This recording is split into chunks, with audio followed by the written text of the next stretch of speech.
In the salon, reclining on her swan fainting couch, Madame Deschiottes was pulling the petals off a long-stemmed red rose and popping them in her mouth. "He loves her," she said, and stuffed another one in. Chewing for a moment, she tongued it aside into her cheek to make room for another, and said, "He loves her not." Brenda padded stealthily up the corridor, cautiously glancing into each door before she passed it. Her footsteps made no more sound on the green and gold carpet than her shadow did crossing the paintings on the burgundy damask wall. When she came to the archway that opened into the salon, she heard, "He loved her."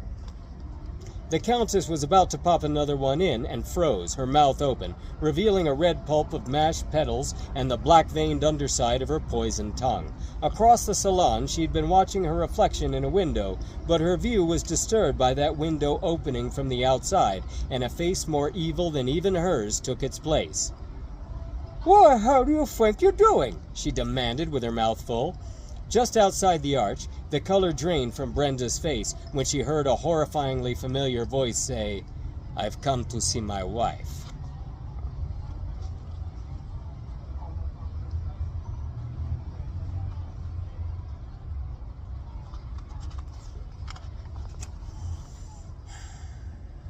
There is something about crowds.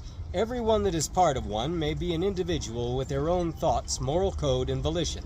But when every last one of them wants the same thing and knows it's wrong to take it, they'll wait for someone else to make the first move, then act as one, like a herd. What's more, they'll feel justified in their actions, no matter how ruthless, because those beside them are doing the same.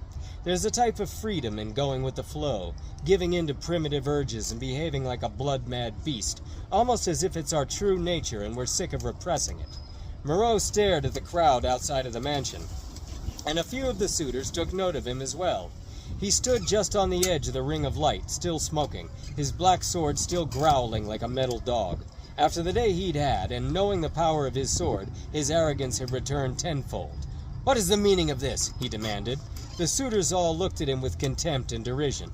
Who was he to speak thus to them? A disheveled nobody, a mere pedestrian on the road with neither horse nor carriage. There were 3 men who elected themselves spokesmen, advising him with colorful language to get lost. One was Gaston Antinou, by far the most disrespectful of all the suitors. He had spent the evening being loud and bombastic as a way of overcompensating for not being the alpha. Another one, le Monsieur Jacques Erimaqueau, was closer to holding the title than Antinou for his natural charisma, but he was known to be a deceitful scoundrel on the best of days. The third, Duc Lucien du Spatchcock, was the most sympathetic of them all. While the first 2 were rude and obnoxious, he was of a far more courteous nature, and his dismissal was more polite. But before Moreau could respond in kind, he noticed one of the suitors climbing into a salon window and ran to defend the house. The others followed him with their eyes, and when they saw that someone was about to snatch their prize out from under their collective nose, they moved as one. The precedent was set. One man had done the unthinkable and forced his way into the house. That gave the others all the permission they needed. Within the house, the servants flinched as the walls shook. It was as if the men outside had become the sea, and the tide was coming in. Wave upon wave crashed against the mansion, and threatened to rattle it off its very foundations. Chandeliers swayed sickeningly, making shadows jump. Madame Deschiottes tried to rise from her fainting couch and muster some intimidating dignity, but she knew the man in her home was a different animal. The threat of her displeasure was amusing to him, and she'd never even imagined such a thing. She had nothing to attack him with save the assurance that he would never be invited to her ball. While that may have dealt a crippling blow to anyone else in her world, she had to accept that she was powerless in his.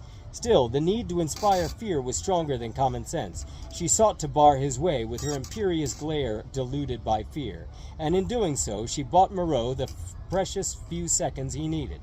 Brenda, frozen against the wall, trying to press herself into it, as if it would absorb and hide her, shivered in terror. At the first sound of a gloved palm striking a haughty face, she cowered even more, trying to shrink away into nothing and disappear. She winced at the Countess's cry, somehow knowing that it was more than just pain. It was the horror felt by a true solipsist when the real world intrudes. The Chiottes' illusion was shattered. "On guard, you swine!" a man shouted. and at once the color returned to Brenda's cheeks. Never had she imagined she'd be someday grateful to hear Moreau's voice. The resounding clash of their blades stung her into action, and she ran. Back down the hallway, tripping over her skirt, she threw herself around the first corner and crashed into Veronica. The fang of the serpent pulled Moreau along with it, and he struggled to maintain his hold as it yanked him this way and that. In the pirate's fist, the ensorcelled blade olive piercer also twisted of his own accord to parry and riposte. However, unbeknownst to El Phantasmo, it was little more than a glorified cocktail sword, and no match for the fang. If anything, all the moves it made on his behalf were clumsy at best and more of a nuisance to him. With his superior skill, he could have overcome Moreau in a matter of seconds, ensorcelled blade or not. But because his own sword betrayed him, making overzealous lunges and frivolous moulinettes, he was almost skewered a few dozen times. If it weren't for his lightning quick reflexes, he would have surely died on the parquet floor. Luckily for him, the windows were forced open by more of the suitors, and Moreau found himself divided. The sword wished to keep fighting El Phantasmo, but he was trying to turn and wield it against the men clambering in, and that gave the pirate the opening he needed. Throwing the troublesome sword away, he turned and fled, deeper into the mansion, hoping to find better weapons, maybe hanging across on a sword somewhere. The sword flew across the room and landed with its point in a martini glass one of the noblemen had forgotten. There it hung, motionless for a moment, before both it and the glass toppled over and crashed to the floor. Moreau now managed to drag the sword around, to hew at the arms and legs coming into the house from the darkness, at the fingers that clutched the window sills and molding. Behind him, Madame de Chiotte rose unsteadily from the floor, her hair coming undone about her face. Not recognizing the young nobleman who had come to her rescue, she looked around for something to hit him with, and her eyes settled on a beautiful willow-patterned vase. "Ah," said Veronica, "if it isn't Crepe Suzette." "If it is," replied Brenda, not understanding, "you must be Poise Belle Hélène." Veronica looked puzzled, then glanced down at her boobs and said, "Oh." "What are you doing?" Brenda asked her warily, "sneaking around with a sword. Are you trying to escape too?" Veronica looked at the kitchen knife in Brenda's fist, and it occurred to her there might be more to the story than what she'd assumed.